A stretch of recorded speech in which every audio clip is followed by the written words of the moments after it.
jàngoro ju bëri lool fi mu toll ni ci àdduna bi ba ci Sénégal gii mooy hépatique rawatina beeba mooy jàngoro jooju nga xam ne ñaareel bu la dalee mën naa dem ba soppi sa res bi nga am canceru foie. OMS fa ñoo wax ne ñetti junney doomu aadama ak juróomi téeméer moom la cancer hépatique boobu di rey ci àdduna bi bët bu set ci àdduna bi laa si yéene kaay moo ñu ko xamal. néegu tooxi doona ya buntu ba ubbeeku na. jéey ji nga xamante ni am na foofee ca diwaanu Géejawaay muy ab tailleur boo xam ni dañoo daal di faat bakkanam bisu korité moom mi tailleur bi wekki turu déggéey nag bu ñu sukkandikoo ca ñi nga xamante ni ñoom ñoo dëkk ca gox boobee nee nañ ki ko faat mu ngi wekki turu Pape Malick Cissé moom sax daanaka dañ koo séndal mu daal di toog ci kaw tailleur boobee di ko butti ay paaka bu ñu sukkandikoo ci kenn ki nga xamante ni moom moo fekkee mbir mi te daal di ko nettali suñu ay naataango taskatu xabaar yi nekk foofee ca diwaanu Dakar moom nag nee na jàpp na ni sax ñoom ñaar ñooñu dañu doon xeex ndax seen leen kenn ki sax daal di simeeku mooy ki ko buum daal di yéeg ci kawam ñu jàppante bu métti métti gannaaw nag ba nga xamante ni kii di Pape Malick Cissé daal dinay buum ay paaka naataangoom boobu di wekki turu déggee dafa daal di jóg taxaw rek solaat yéreem dox nànk yaakaar ni kenn gisu ko moom mi ko fekkee sax daanaka nee na bi mu seeni daal Pape Malick Cissé moom di daw la daal di yuuxu wàllu waa askan yëpp nag daal di mabboo ñëw fees dellu ci buntu atelier ba ñoom nag teguñu sax daanaka benn simili kookee di tailleur bi daal di ñàkk bakkanam gannaaw yuuxoo yi nag ak jaaxle moom mi nettali mbir mi sax nee na moom moo dem daal di génnee lii di darab daal di koy muur tailleur bi nga xamante ni dañ koo daal di faat moom nag daanaka sax nekkoon na koo xamante ni ku amoon taxawaay la foofee ci diwaanu Géejawaay ndax itam korité gi sax ñu bëree bëri moom moo daal di ñëw seen ay yére waaye nag ñu bëri seede ci ñoom ni ko rek nit la ko nga xamante ni amul woon benn jafe-jafe ak askan woowee ñu bëri nag jàpp ni sax ki ko buum daf ko bëggoon agressé ndax ki ko faat daanaka sax jàpp nañ ni que yoon yu bëree bëri dem na ko ci ay loxo yi ñi di takk der yi gannaaw ay tuuxi duna yi nga xamante ni def na ko foofee bi mbir mi amee nag la ñu daal di woo sapeur pompier 30 minutes gannaaw bi mbir mi amee bi sapeur ñëwee nag daal di woo itam ñii di waa police ñoom ñoo daal di def liggéey bi daal di jël néew tailleur boobee yóbbu ko ci hôpital waaye ki ko buum nag jamono bii dafa daal di daw waral sax moom itam ñu ngi koy wër xool fan la war a mën a nekk rek ngir ñu teg ko loxo jébbal ko yoon ñu àddu rek ci itam juróom-ñeenti nit yi nga xamante ni dañu leen teg loxo ñoom nag sax daanaka li ngeen di toppee moom moo di trafic de migrants yi nga xamante ni daal daanaka ñoom ñoo dañoon dem foofee ci diwaanu États-Unis bu ñu sukkandikoo nag ba tey ci xibaar yi ñu jot ki ko jiite daal ab Guinéen la moom sax ab commerçant la bu nga xamante ni daanaka ci diwaanu Dakar la nekkoon moom nag daanaka liggéey bu bëree bëri la ci def ndax moom sax moo doon collaboré ak benn contact bu nga xamante ni moo ngi ci diwaanu Dubaï kookee sax daanaka jot na ko versé lu toll ci $30,000 pour def li nga xamante ni moom moo di liggéey bi ñoom nag gannaaw ay enquêtes yi nga xamante ni ñii di takku der yu Parcelles Assainies daal nañ koy def waral nag ñu daal di am daal ay firnde ni que Mamadou Diallo mi ak ñi muy liggéeyal ñu ngi foofee ci diwaanu Parcelles Assainies ñoom nag gannaaw sax ab pièce bi nga xamante ni daanaka lal nañ ko jëmale ko ci ñoom moo waral ñu daal di koy teg loxo moom ak juróomi nit yi nga xamante ni moom la ñu àndal ñu àddu rek ci wàllum mbëkk mi wax ci liggéey bi nga xamante ni au commandement de la gendarmerie def na ko fan yii nii rawatina nag foofee nga xamante ni sax moom mooy ci diwaanu Mbour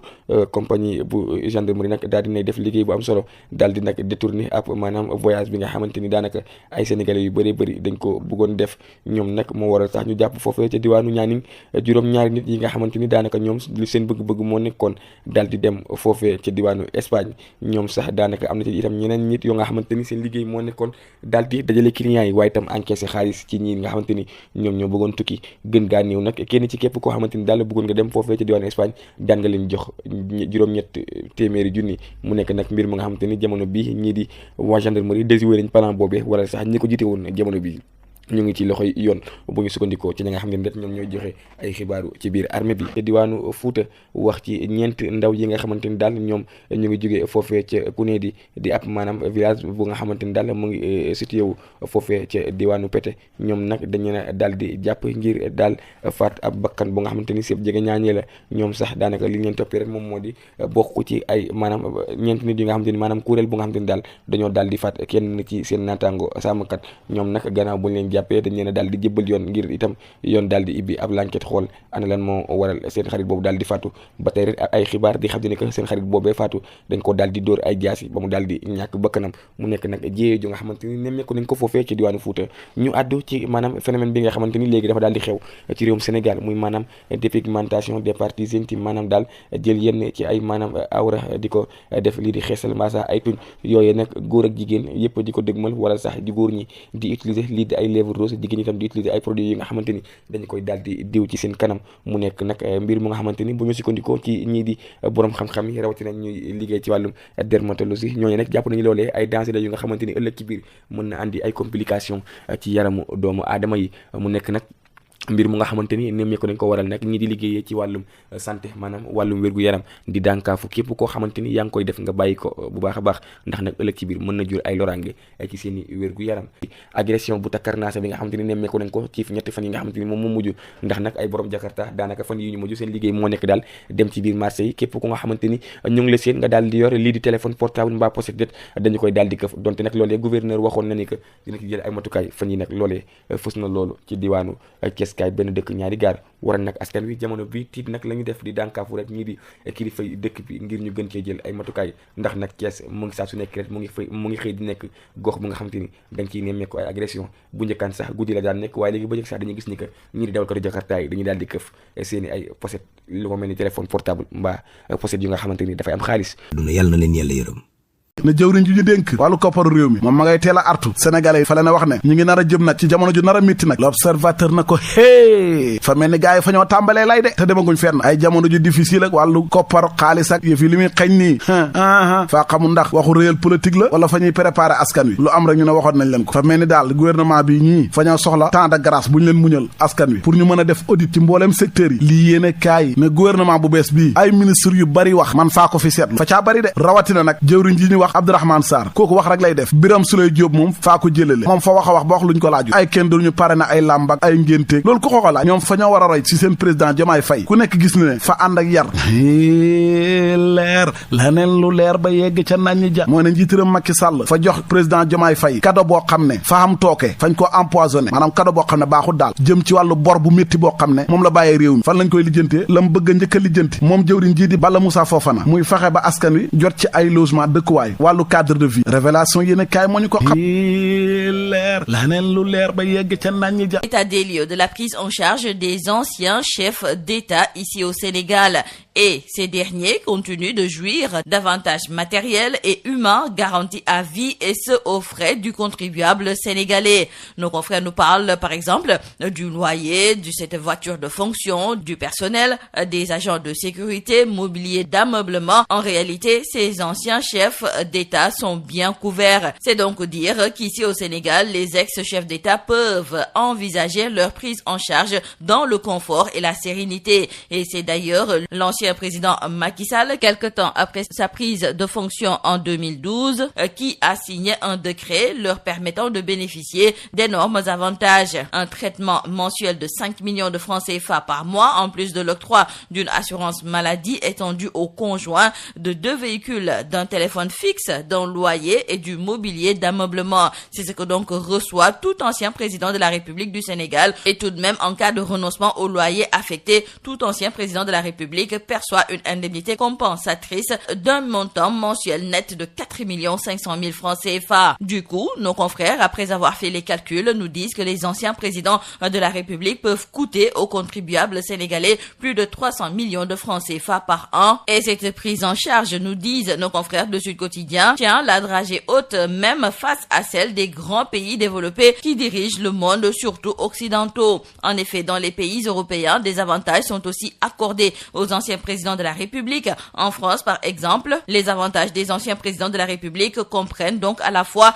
des avantages en nature et des avantages financiers. Là-bas, un ancien président touche une retraite équivalente à celle d'un conseiller d'État ordinaire, soit 6 220 € bruts mensuels, soit 4 millions de francs CFA, sans oublier les éventuelles pensions et salaires auxquels il a droit au titre de ses autres activités professionnelles, leur mise à disposition de collaborateurs permanents, entre autres. Donc, osons dire avec nos confrères du journal Sud Quotidien que les pensions de nos ex-présidents de la République renvoient à une retraite dorée. ne bor bu Sénégal bi nag moo nar a sëqatal na nguurub njiitu réew mi Diomaye Faye li nag doon nga toog tokki dëgg laa la wax ne ci gouvernement bi ndax li fi Macky Sall bàyyi daal doy na waar turbine yéene kaay ne nga yëg nga ñàkk yëg jëwriñ gu ñu dénk yees wàllu finance ci Sénégal daal nee na ci ay guddi yu lëndëm kurus lañu jëm laa la wax ni ndax ay jamono yu taratar lañu jëm doy na waar bu leen fàtte ni réew mi soppi na jikko soppik doxalin Diomaye ngay woote ci liggéey weccante léegi am na ci réew mi léegi liggéey bi door laas yéene kaay naan kon terewul scandale yaa ngi ci réew mi scandale foncier ca Kër Moussa lu toll ci juróom-ñeent fukki hectare daal dinañ koy tibbee ci suufu jàmbur téeméer ci ay liggéey daal di menacé le point ak ci naan maan cour suprême yi dàq requête fournisseur locaux yi ci marché juróom-ñaar fukki milliards ak benn bi nga xam ne doxoon na diggante fournisseur yeeg ministère de la santé waaye itam société bii di ACD ñoom avocat yi ci boppam bëgg juge Abdoulaye Ndiaye bañ laala ci mbir mi ndax nag daanaka tëddewu ca njaaxaanaay KWF ma nga xam ne moom lañ jiñoon financement yi daal di koy weddi moom ministre des finances woon Mamadou Moustapha Ba moo jébbale ab attestation de financement bu KWF bi nga xam ne banque ba ci boppam weddi na ni musu koo joxe dossier ba nag ñu war ko juger war a xool dëgg-dëgg fan la ca coow la daal di féete le témoin yéen kaay naan kon coow la ca pëndub teen ba gaaña amul baax waaye coow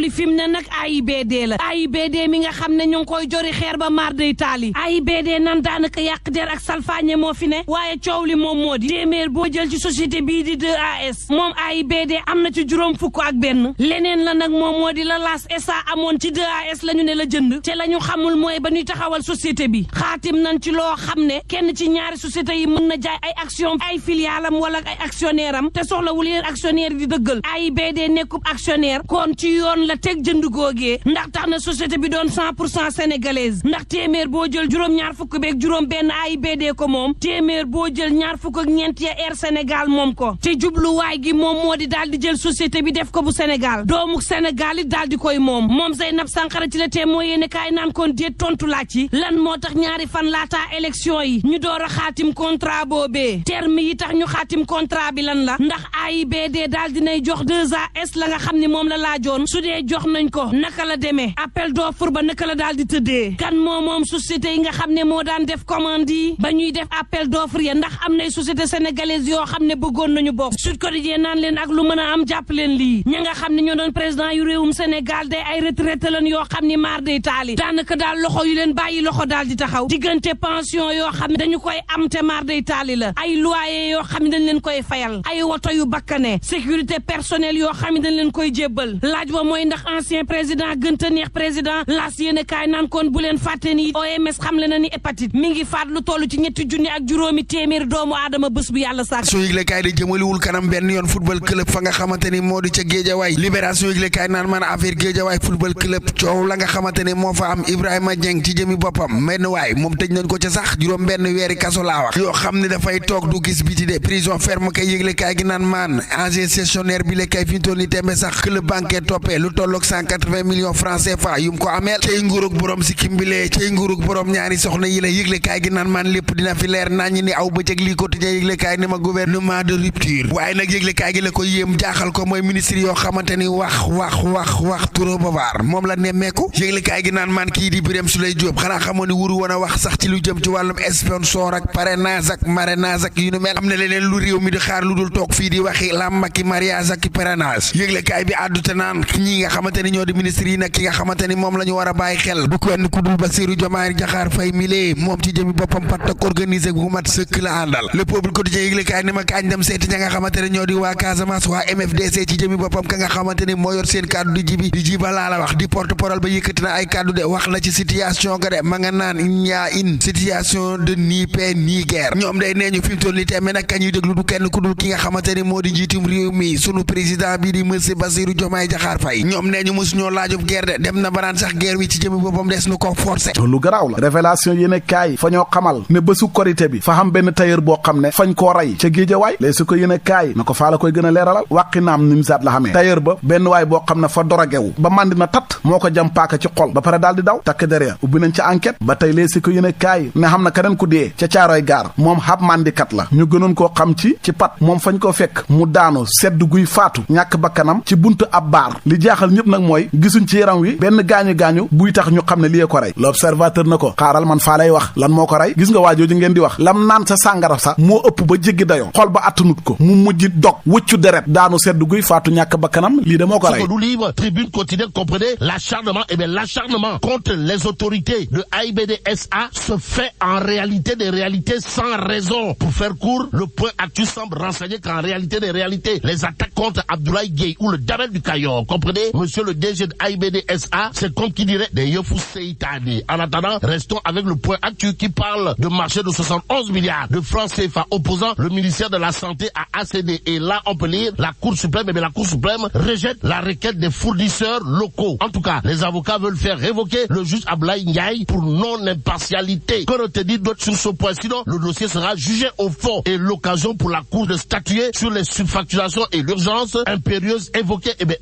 dépourvue de la base légale. Et c'est probablement en toute légalité que l'As quotidien révèle un scandale jamais vu ni entendu. Un scandale foncier à cœur mousse. De quoi s'agit-il exactement? La ferme KVS, délestée à tort de 90 hectares. Au nom de qui ou de quoi? Quoi qu'il en soit, retenons l'autre information de l'As quotidien, à savoir plus de 1000 employés menacés, détoyés. Waouh. Ce qui nous permet de terminer avec Tribune quotidien ce matin, le journal du groupe des médias de parler de conflit sur 100 hectares de terre cultivable à cœur mousse. Et là, il s'agit de quoi? Tribune quotidien de parler du faux décret qui met en danger l'emploi des jeunes et des femmes de la région, ainsi que la sécurité alimentaire des toits. Waouh. Un décret sans coordonnées, et qui parle de décret sans coordonnées pense justement à un décret taatunen. te ni moom la Birame Souleye Diop wax monsieur le ministre ci jëm boppam laa am na ñoo xamante ni metti na leen rawatina ñuy yëngatu ci wàllum tàggat yaram sunu lamb yëgle kaay ni ma kaay ma wax la nag ñii moom ay roi des arènes lañ yoo xamante ni kenn dootu leen fàtte ci réew askanu sunu gaal ndax wane nañ seen bopp. kii di Manga 2 Tyson Bombardier yëgle kaay gi naan man ak ki nga xamante ni moo di Yékini ba ci Balla Gaye 2 ñoom juróom ñii day seen jamono wane nañ seen bopp fësal nañ seen bopp waaye itam askan wi yëpp leen bàyyi woon xel seen jamono sax kay est-ce que du ca la làmb gën a yëngoo ngeen jëf jaageen jëf mbokk yi xarit yi dëkkandoo yéen ñi nga xamante ni da nga ñuy teewlu ñu jaajëfal leen bu baax a baax ci teewlu gi ak itam topp gi nga xamante ni yéen nga ñu koy topp rek ci li nga xamante ni moom moo di xibaar yi lii gën a fës rek wax naa ko léegi ci li nga xamante ni moo di revue bi des koy doore ak itam kàddu yi nga xamante ni moom la kii di suñu njiit gu yees gi di président Bassirou Diakhar Diomaye Faye daal di yëkkati rek di ay kàddu yoo xamante ni rek da koo wax muy ay kàddu yoo xamante ni jagleel na ko ñooñ administration képp koo xamante ni yaa ngi ci administration rek muy ñetti baat yoo xamante ni rek moom la leen dénk muy jub gi nga xamante ni ci la leen woo jubal ak jubbanti maanaam ku jubul woon jot na nag nga jub ku jubante doo jubal jot na nag nga daal di jubal ku doon jubal te jubbanti woon nag jot na nga daal di jubbanti muy ñetti jus yi nga xamante ni rek moom la daal di jël rek daal di ko lambo ngir rek wax ak ñi nga xamante ni ñoo di ñooñ administration bi ngir rek ñu daal di xam bu baax a baax ana lan moo leen di xaar ñii nga xamante ni ñoom ñoo di ministre yi nag boobaak niki ni rawatina ci alxames gi ñu génn démb bari na ñu def ay passation de service ñu bari ci ñoom rek pare nañ rek ngir rek daal di liggéey bi nga xamante ni moom la askanu sunu gaal di xaar ci ñoom kii nga xamante ni nag moom moo di Abdourahmane Sarr ma nga naan suñu objectif sax du lenn lu dul fexe ba libérer réew mi fexe ba dootul jéggaaneet wala muy dépendre ci menn réew ku ne xam ne ni Moustapha Ba moom joxe na li nga xamante ni moo di lenge yi moom itam ci li nga xamante ni moo jëm ci wàllum passation des services yi tax moom nag ma nga naan temps bi sax dinañu gisé ñëpp dinañ xam ne wax dëgg ak lu mën a xew moom man liggéey naa liggéey bu mucc ay Moustapha Ba nag ki nga xamante ni moom moo jël aw postam ndax moo yoroon budget des finances kaka daal di jël rek moo di Cheikh Diba moom itam nee na sax ñun de fi mu toll nii tembe nag ku ne xam na ne sasu réeré la ñu sas ndax ki nga xamante ni moo yoroon lii ñu jël wax dëgg jàmbaar dëgg la Abdourahmane Sarr ministre de l'économie moom ma nga naan dinañ fexe nag ba lépp lu jëm ci wàllu moomeel maanaam jël xaajoo ni lii maay boroom maa ko téye monopole wàllum monopole moom dina jeex ci réew mi askanu sunu gaal lépp rek ñëpp daan ci yem Bassirou Diakhar Diomaye Faye yitte mooy mboole seen li nga xamante ni rek moom la réew mi moom ñëpp tolloo ci daal di ci yem képp sëngam mbokk yi leneen loo xamante ne lu ñuy waxtaane la rek moo di téer wi nga xamante ni moom la ñu faat ki ko faat di aw drogué ki ko faat nag dara koo faat ba noppi nag daal di ñam ay tànkam ca bisub korité la ko faate waaye ñii lu ñu jote aw ñaw lam lu mu doon yéeme na te doy waar Ibrahima Dieng moom condamné nañ ko à 6 mois de prison ferme nag coowul club bii di football club Guédiawaye ci jëmi boppam ca la coow la soqi ko ne nag gestionnaire bu nga xamante ni nag moom moo fa nekkoon gestionnaire moom ci jëmi boppam nag fi mu toll nii tembe ñu ngi koy rek toppee lu tolloog 180 millions de francs CFA mu ameel ko ñi nga xamante ne ñoom ñoo di gile club. mbokk yi leneen loo xamante ni rek ci la ñuy waxtaan rek moo jëm ñeel itam ñi nga xamante ne ñoom ñoo di imaam yi ci réewum askanu sunu gaal am na ci ñooñ dañ doon laaj sukkaru koor ñi ci des jóg ni déedéet kàddu googu nag waruñu koo yëkkati benn yoon mbokk yi ki nga xamante ni moo di Serigne Mboup nag mën nañ ni rek bokk na ci ñi nga xamante ni ñoom la Ousmane Sonko njëkk a woo nga tàllal leen loxo rek ni leen kaanu liggéey réew mi askanu sunu gaal ñoo ngi jëm ca kanam secteur privé daal ñu ngi ci biir li nga xamante ni moo di liggéey bi nga xamante ni rek moom la Ousmane Sonko premier ministre gu yees gi ànd ak ki nga xamante ni moo di njiitum réew mi di Bassirou Diakhar Diomaye Faye daal di woote ci réew mi askanu sunu gaal ngir rek mu daal di ñoŋ mbokk yi nag li nga xamante ni moom moo di liggéey bi door na ndax ministre yi fi mu toll nii tembe ñu ngi ci yoon wi kii di premier ministre nag président de la république da koo daal di sas rek ni saytul mboole seen gestion wu ministre yi nga xamante ne ñoom ñoo génn xaalis bi ñu yoroon dërëm bi fu ñu ko doon dugal fu ñu ko doon génne lépp daal daa war a leer naa ñi ne aw bëccëg mbokk yi nag lii mooy li nga xamante ni mënuñ leen indiloon ci ay xibaar ñu tëjee ko ak li nga xamante ni moo di làmb ji nag daal di yëkkati ay kàddu daal di wax ci ñi nga xamante ni ay mbër lan yooyu ñoom ci seen jëmi bopp nag wane neen seen bopp bu baax a baax ci li nga xamante ni moom moo di arène bi yile mbër nag di juróomi mbër yoo xamante ni nee ñu duñu leen masa fàtte mukk ndax ci seen jamono ji nga xamante ni ci la ñuy doon roi des arènes danoo fësal dëggal waaye itam wane seen bopp bu baax a baax marqué seen empreinte gagné seen public ba fépp fu nu romb rek ñu naan diwa nga mu nekk ki nga xamante ni moom moo di Manga 2 ak ki nga xamante ni moom moo di Tyson ku ne xam na ni jàmbaar la ndaanaan la itam B52 moom itam ci ay jamono wane na boppam bu baax a baax Balla Gaye 2 ak ki nga xamante ni rek moom moo di Yékini ñoom ñëpp rek ku ci nekk ci ñoom ci say jamono wane nga sa bopp bu baax a baax mbokk yi équipe bu Kalidou Koulibaly bi daal di nañuy jël rek seen aw trophée Kalidou Koulibaly nag daal di jël aw trophée gu njëkk ca fa nga xamante ni moo di ca Arabie Saoudite mbokk yi kon fii la ñuy doxee rek adi jubloo ak yéen ci li nga xamante ni moo jëm ci lépp lu jëm ci wàllum café gi ñu simbaleexu gaa ñi maa ko diggee képp koo xamante ni rek commenté nga dees na tudd saw tur ay ca kon nag gaa ñi nga xamante ni ñoom ñoo nekk ci li nga xamante ni moom moo di teewlu bi yéen dinu teewlu saa su nekk rek ñu leen koy wax ni leen dañu koo diggee te dañu koy def ñun ñoo ko wax ñoo ne képp koo xamante ni rek addu nga daal di def li nga xamante ni moom moo di commentaire ñu tudd saw tur daal di laa joobe nag yéen ñi nga xamante ni kon yéen a ngi ñuy teewlu képp ku ci bëgg di tudd dégg aw turam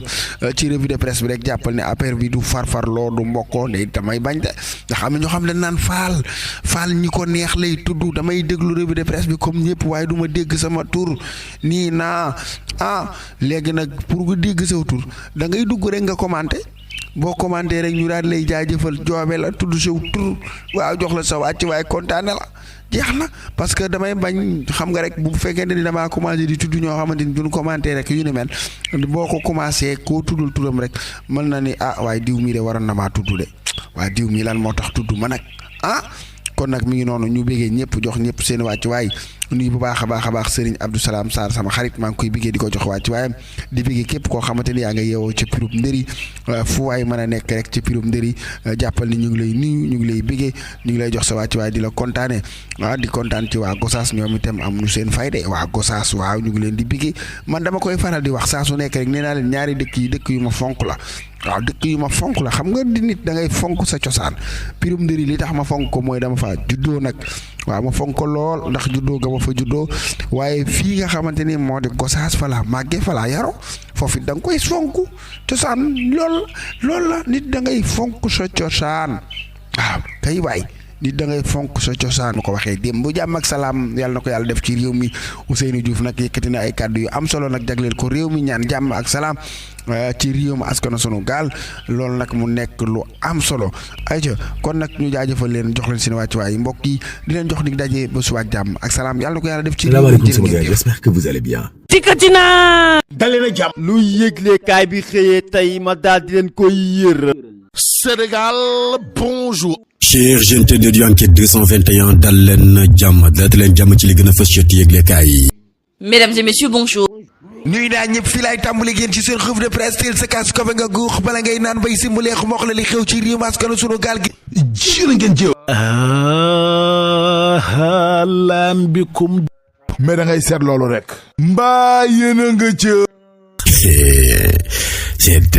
ay nag yàlla baax na ñu yendoog jàmm ba suba ak jàmm incha allah. yendoog jàmm. C'est tout à vos journaux et très bonne lecture. Que mais la ci dong de ci Allah fu ñu jëbati. Bon, que Dieu préserve le Sénégal. ak lu mën a am mbokk yi ñu ñaan jàmm te yendoog jàmm. si laatit bu baaxee rek ba sama clavier ñu dem ba suba ak jàmm ak salaam yéen a ngi doon déglu seen revue de presse wolof ak Fall Damel jàkkin ci ñu yendoog jàmm ba ëllëg incha allah.